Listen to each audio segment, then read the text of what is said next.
channel. This is Das. As you can tell, this is my first video. Just wanna make this channel and then share some of my idea of tag. So hope you guys like it. Apple just hold a special event today and then they call it Spring Loaded. So let's talk about what they have announced today. First is the Apple Card family. So the Apple Card family basically is allows your family member to use your card and then build their own credit. Pretty much like the other credit card service. So after that, they announced Apple Podcast subscriptions. The service for content creators have this option to put their content subscribable. And then they just announced this purplish iPhone. I mean, nobody thought about it, nobody known, there's no rumor about it. But then it's just a small surprise. So it does look really spring. If you like it, just check it out. I mean, the color looks cool. And then they just announced a thing that we have been waiting for 2 years. Basically, it's been rumor and leak, but then it's never coming out from Apple officially. So they announced the AirTag. So it's pretty much like others products like Tel, but then they have built this ultra wideband technology inside. So it allows you to do this position tracking if you have an iPhone 11 or later. It will pretty much guide you to your stuffs and then tell you how far are you from your stuffs. And then of course it's an Apple product, they always talk about privacy. They have claimed that they have this privacy feature built in. This Apple AirTag can only be tracked by yourself. The others cannot see it. And they also say that if somebody wants to put that AirTag inside your backpack or like anywhere like in your pocket, it will push a notification to you first, and then if you don't respond, and it will just make a sound and then let you know that somebody's trying to track you, or like, you know. When I see the price, I was so surprised. I can't believe just $29. I was thinking like $49, $59 something, and then if you buy 4, it's $99. Apple TV 4K, which I don't think it's a big change for Apple TV. Honestly, I was expecting more about the hardware. I was thinking they will put like an A14 to boost their like gaming performance on the Apple TV and then launch those gaming controller or something. But then obviously Apple didn't do that, and then maybe they never planned it. Yeah, but anyway, there's a new Siri remote controller. So finally, Apple hear us. Aluminum body. And yes, that stupid touchpad has been removed. They bring back the click wheel from iPad. Now you can either click, if you want to swipe, you can still do it. And then here is what I think is the best one. Like previously when we have the iPad, we use click wheel to choose our song. But then now, like with Apple TV, you can use it for fast forward and rewind. Like guys, how many times when you want to like just fast forward or like rewind, then you end up like either in a bunch of menus or like back at the beginning of the show.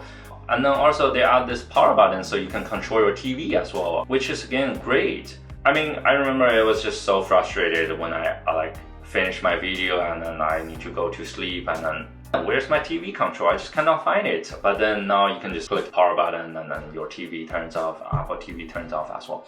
I think the biggest change for this Apple TV, it's basically this Siri remote. So that's pretty much all about the hardware of the Apple TV.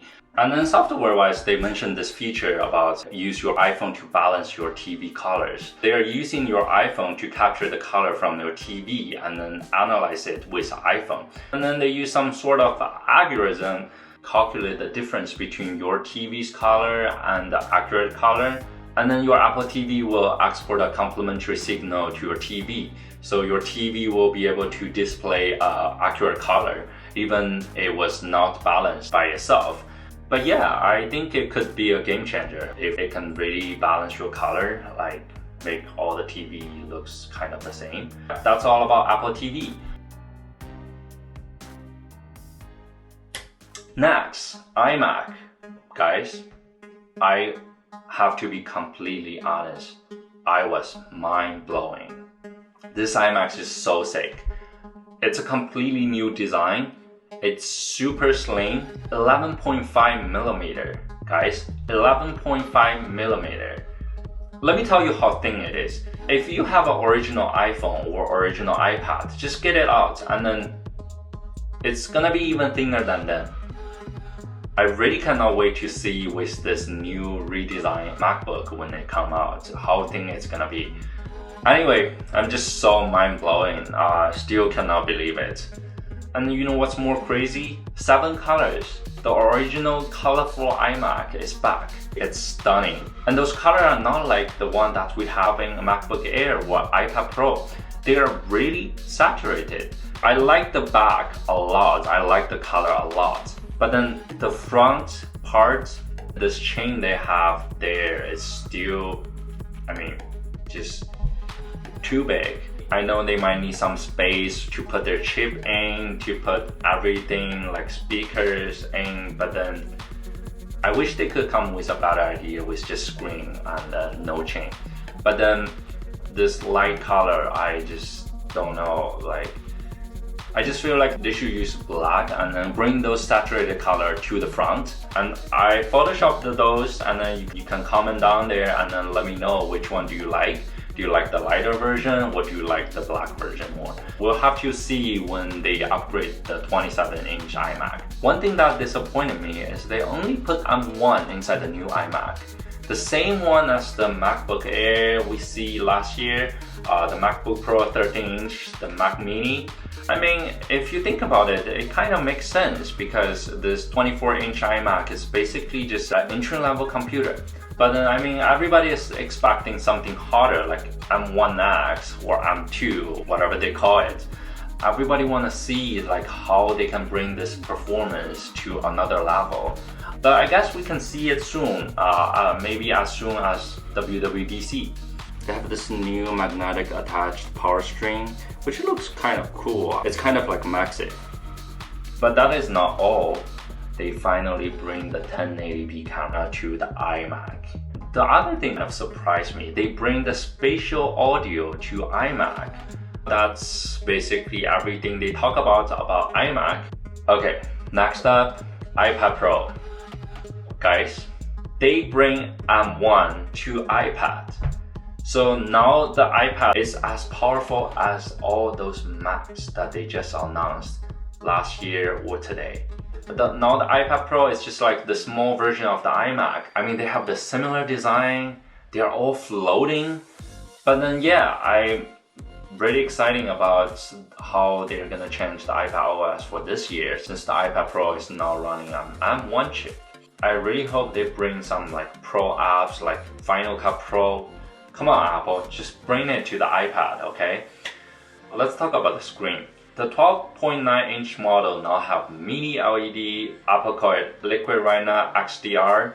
According to Apple, they said it has similar specs as their $6,000 XDR display. 1000 nits brightness, 1600 nits peak brightness. You also get a 1:1 contrast ratio, and yeah, 120 Hz ProMotion. And then with an 11-inch model, you'll still get the same LED screen that you get last year. It didn't change. And then they come up with this really interesting front-facing camera feature. They built in this ultra-wide camera with a 120-degree field of view. And this feature they bring is called Center Stage. So the feature is basically using this ultra-wide field of view to center you in the frame when you are having a video call. So when you are moving around, it seems like it's following you, but then the camera is not moving. It creates this feeling like they are following you and then moving around, which is so cool. I like it. That's pretty much hardware. Oh yeah, and then there's 5G. I forgot to mention about it since nobody cares about 5G, right? And then with M1, they bring this Thunderbolt port to iPad Pro, which is great. Always good to have more connectivities, right? In terms of the price, the 11-inch model didn't change, still the same as previous years, $799. And then for the 12.9-inch model, the price has increased $100 because of the new screen technology. It's now starting at $1,100. For the accessories, the Apple Pencil stayed the same and didn't upgrade like what we want. But then the Magic Keyboard's now coming with a white finish. Honestly, it looks really clean. I really like it.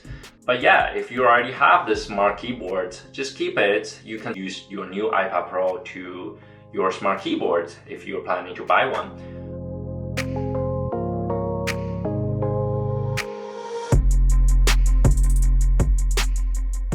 Alright guys, that's all from today's event. I'm Das. I hope you guys like it.